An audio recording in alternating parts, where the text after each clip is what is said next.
Every day of the week, when the world comes together, united as one, sharing stories through the eyes of InView TV. Through the eyes of, through the eyes of, through the eyes of InView TV.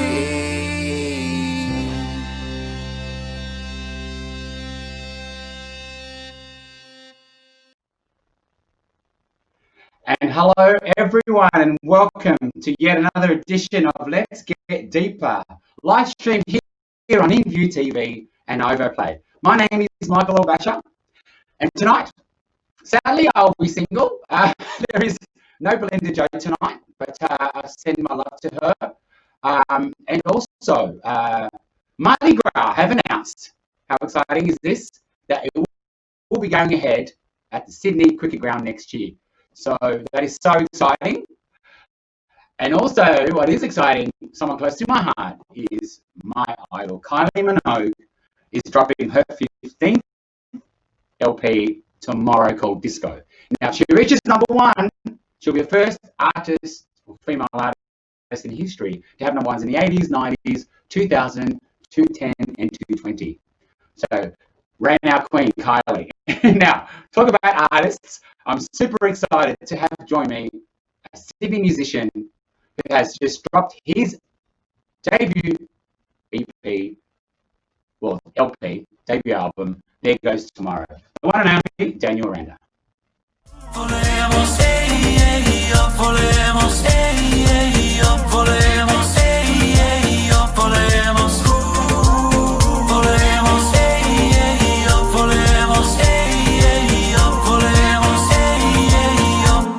Siempre contigo. Eres mi sangre, bueno, y no me digas más. Te digo ahora, realmente es verdad. Yo espero solo, sí, siempre estoy aquí. Yo no cambiaré, esperando por ti. Podríamos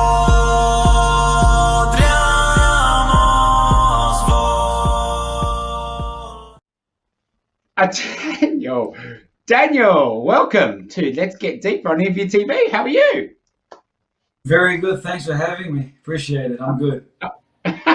Well, congratulations on your debut album, which you wrote, Thank you. You produced, you arranged, and you sung the entire LP. Amazing, amazing work. First and foremost, let's talk about your music and the actual album. Yeah, the album, I guess, was pretty true to that saying, labor of love. I spent a little while producing, arranging, writing, performing on it, singing it. It's got 12 tracks on it. It's called There Goes Tomorrow. Came out in September 5th this year. Very proud of it. It's got there was a lot of love that went into it. Almost all the songs are stories that are very personal to me, based on my own experiences in life. Even, there's a song on there that I love a lot called Just Like Him, which is about my deep admiration for Elvis, the King. So it's, a bit of stuff, experience I've grown up with up to now. Very, very pleased with it. It's going well. Well, you're an old soul. That's how I see you as an artist, with an old soul. You're so young.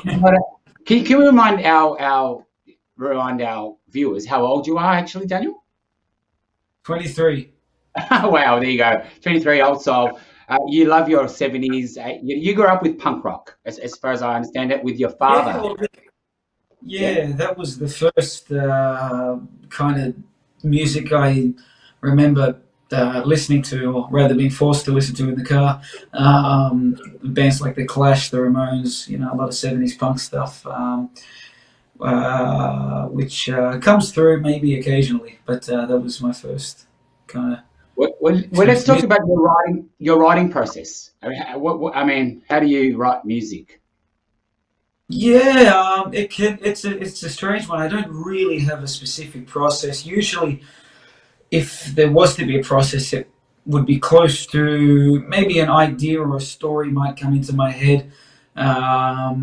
Could be an amalgamation of things I've seen in maybe a movie, even a dream, or stuff out and about, stuff that's happened to me, or just something that has happened to me, and just that might come up with some lyrics, general idea, then start to put into music what I'm thinking, what I feel. I usually write with the piano. I find it an emotive little piece of machinery.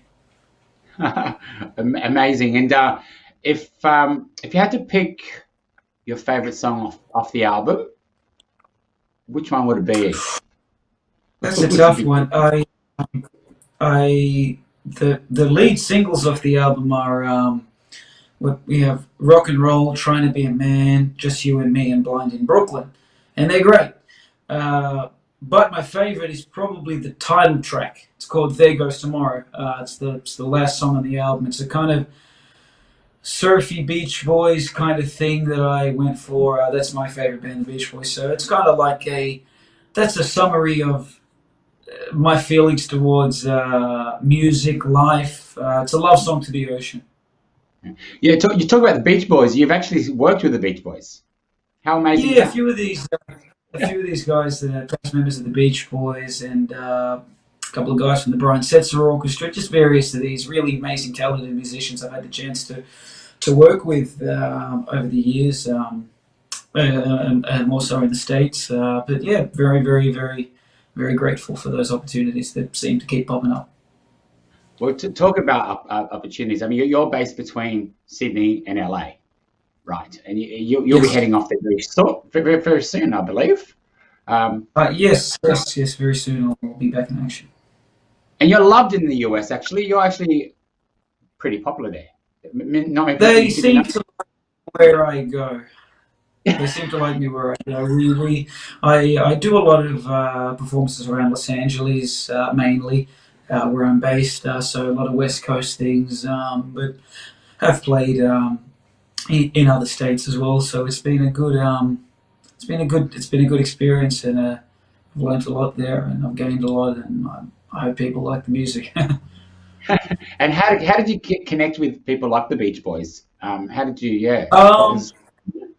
Yeah, well, those certain members that I've worked with the Beach Boys that I've done stuff with, been a fan my whole life, reached out to them. I said, I do this stuff. What do you think? They seem to like it. First time I played with guys associated with that group was, I think, August 27th, 2016. I played a show at a really neat historic venue in Los Angeles called the Mint on in Melrose, I think. And I played with the great Bobby Figueroa, who was the drummer for the Beach Boys for a number of decades, as well as the bassist Jerry Villasich, who did stuff with the Beach Boys, Fleetwood Mac, Richie Martin, who was the great Dean Martin's son. And we had a wonderful sax player, Jeremy Lappert, who's done work with the Brian Setzer Orchestra. So that was kind of, from memory, actually, that was my first show in the States ever.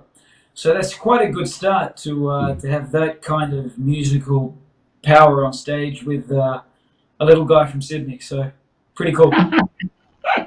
An awesome guy from Sydney, actually. You're that awesome that Uganda is very close to your heart. I understand that. We've got some footage here. Can we watch this? Just open up and let me in. 'Cause loving you's my only sin. I walk for miles through the lonely open roads through this, so let me hold you one more time. It's still just one last kiss. Just open up and let me in. Oh, when the sun sets tonight, I wanna be right by your side. Oh, I got goosebumps. Look, goosebumps. Oh, Enlighten our viewers about your charity work over in Uganda. Yeah, I first performed in Uganda, I believe, in 2016, May 27th, I think. I try to remember the dates for the important stuff. But I did a really cool and important show in Kampala, Uganda, where we raised money which went towards building boreholes, safe water access in specifically in the village of Chungu in Mukono, Uganda. And so we provided through that concert, through music, safe water access for those that didn't have it otherwise. So we're very proud of what we've done there. I continue to do work in Uganda pretty much every year consistently since then, except for this year as a result of some changes to flight patterns. So but I am definitely looking forward to going there next year. But we do that kind of stuff, every year. I've been there 3 or 4 times since then, and very near and dear to my heart. That's what it's about. I've always said that music itself really doesn't mean a great deal, but it's what you can do with music that does. Yeah. Well, you're absolutely huge over in Uganda. They love you there. I mean, what can you share with us a fond memory of your time there? I mean, what's a nice? Yeah. The show you actually played a clip from as when we were introing this interview, as well as the last video actually was from the same trip. We did a show in a very, very large underprivileged slum area there in the capital city of Kampala called Katanga. And there's an amazing charity organization there that's run by a wonderful, wonderful man he's got the best name in the world too, Michael Jackson. He runs a charity called Hope for Kids Katanga. So we got in touch through a mutual friend. And he said, look, there's this place, the access to certain materials and necessities are dire at times, most of the time. So we had the idea to put on a charity concert there, the Daniel Aranda Hope for Kids Katanga charity concert, 2019. We held it on, I think it was the 22nd, Saturday the 22nd or 23rd of December last year. And we raised funds. I brought over a lot of reading materials and sanitary equipment, women's health products and things like that, and we distributed it to those that needed it from that community. So that experience in itself, being able to do that, having people enjoy my music in such a place in the world that 5-10 years ago I didn't know existed, I was never expected to have played there. It really is a very humbling thing. And I think beyond music, that is the greatest thing in my life ever. Nothing can compare to that. So inspirational work there. Look, I know you love your performance. You love performing with a full band. We've got this footage of you, the Johnny B. Good cover. Let's watch this and talk about it. Let's do that. Cool.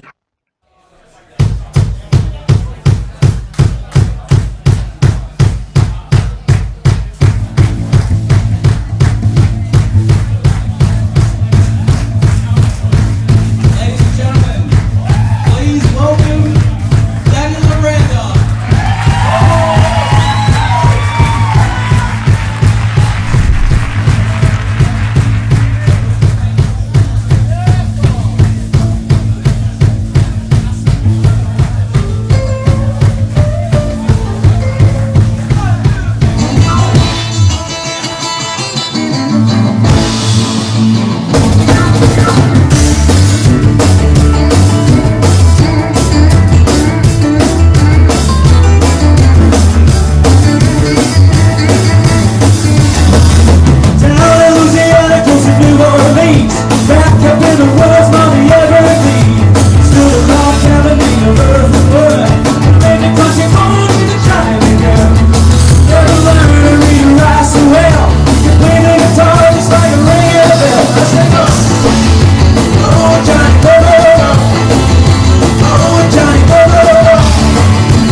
Thank you very much. That was awesome. Rock and roll, brother.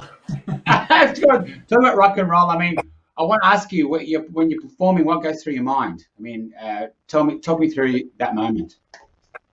I've always loved performing. I enjoy the feeling of being able to bring a bit of fun to the audience and, giving everybody a good time.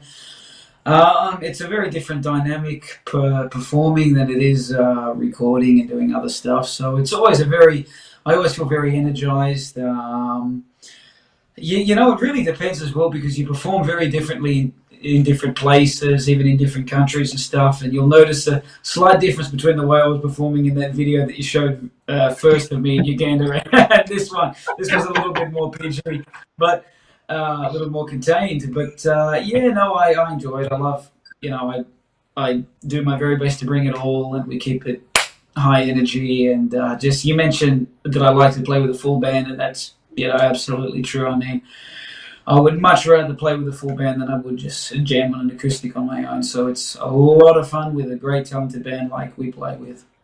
Okay, amazing. I mean, you can play so many instruments. You can play the drums. You can also play the guitar.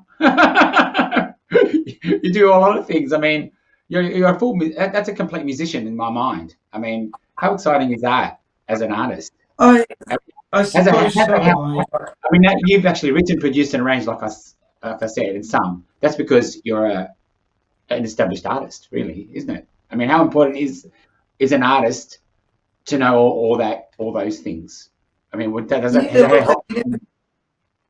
Everybody's got their strengths and weaknesses with music, I suppose. Some are really good in studio, some are better live, some are not. There's different strengths and lesser strengths in every different person, every different musician, stylistically, creatively, artistically. Look, I've just tried very hard to try and learn as much as I can. That's always been my principle. So I'm a bit of a jack of all trades, master at none. But I do try my best to dabble a little bit with a few different things. And it also helps with the recording process because if I have an understanding of, for example, drums or bass, that gives me a slightly stronger understanding of rhythm, groove, and things like that. So I do my best to learn as much as I can, really.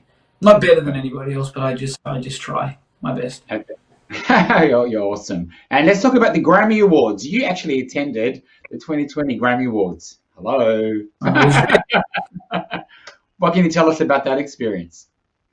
That was fun. That was cool. That was a very neat experience, very big experience to be part of. I was very humbled to be there. It was quite a somber event actually because it was held on the day that Kobe Bryant tragically passed away in that helicopter incident there in Calabasas, and so it was a bit gloomy and a little sad because it was held at the Staples Center, which was his home basketball arena.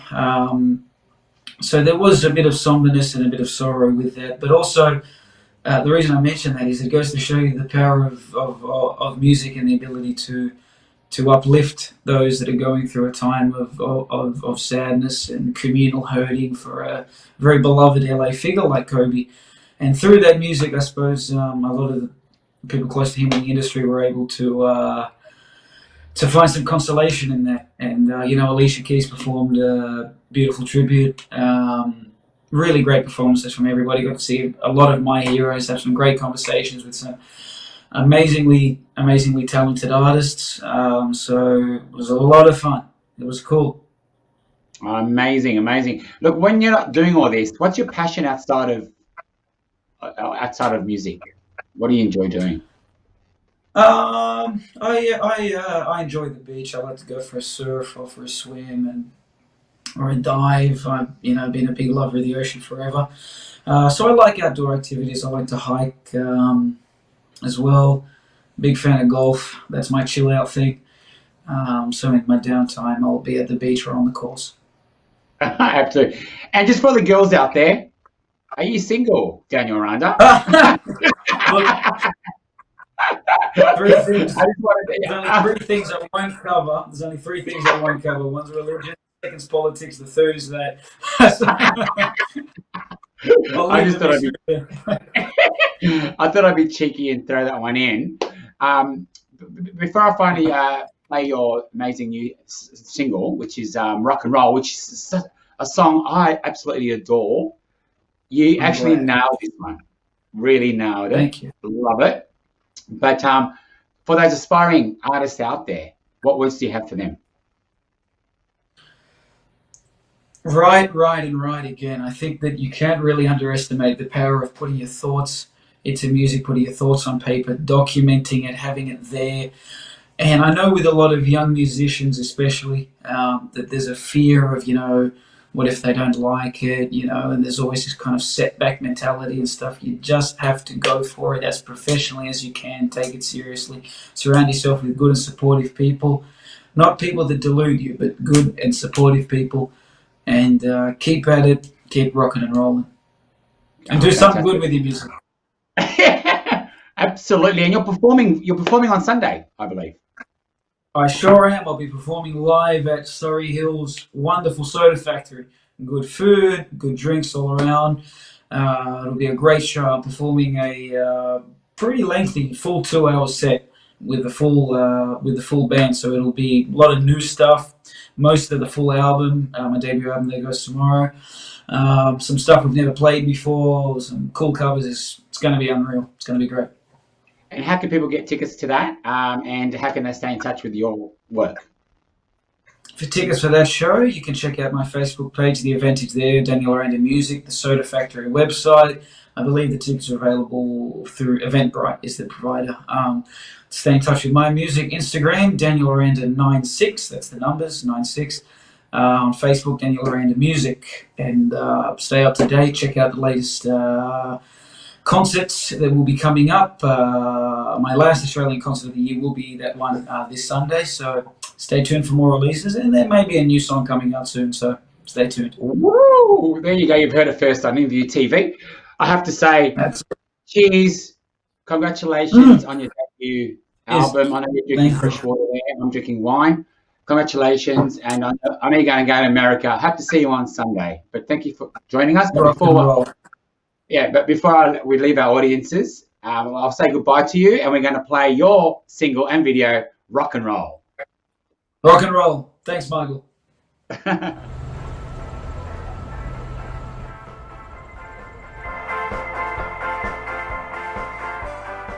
You're listening to Surf Star Radio 88.1, and today we're commemorating the 55th anniversary of the passing of Freddie Walker, who was tragically killed in a motor crash on July 1st, 1965 at only 17 years of age. To pay tribute,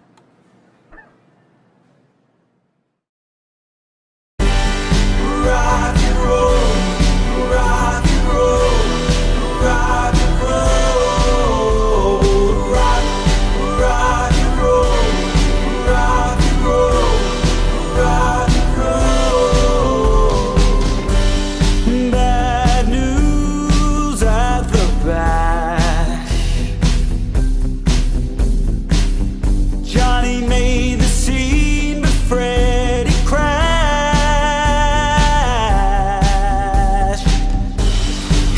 To turn right off the line.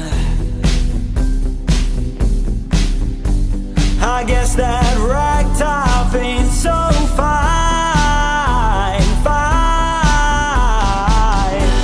Well, I don't know what Susie said. She's flipping out like Freddie's dead.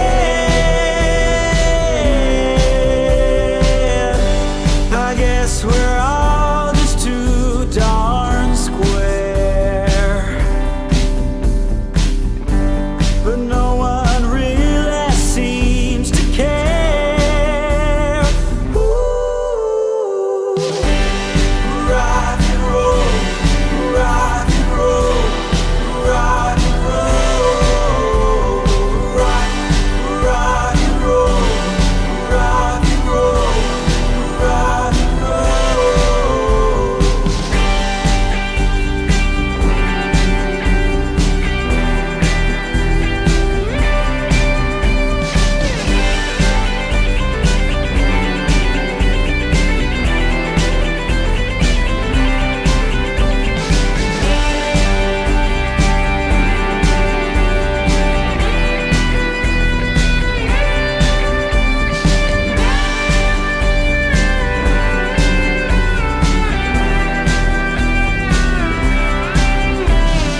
I hope all of you out there in Radio Land are rockin' and rollin' to our Oldies But Goldies playlist.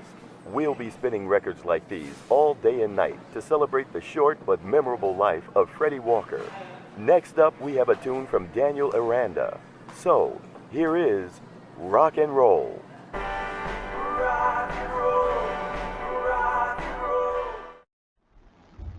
Well, there you have it. Rock and roll, Daniel Aranda. That was amazing. I have to say thank you so much, Daniel, for joining me tonight, exclusive, as our special guest. Also, I want to thank Bruce Mott, our executive producer. Without this is not possible. I want to thank him for the time that he gives us on this platform every couple of weeks. And also, I want to thank Indie TV, Overplay, and you viewers. Without you viewers, we're no one. Until next time, love and light.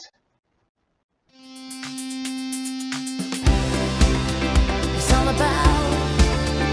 all about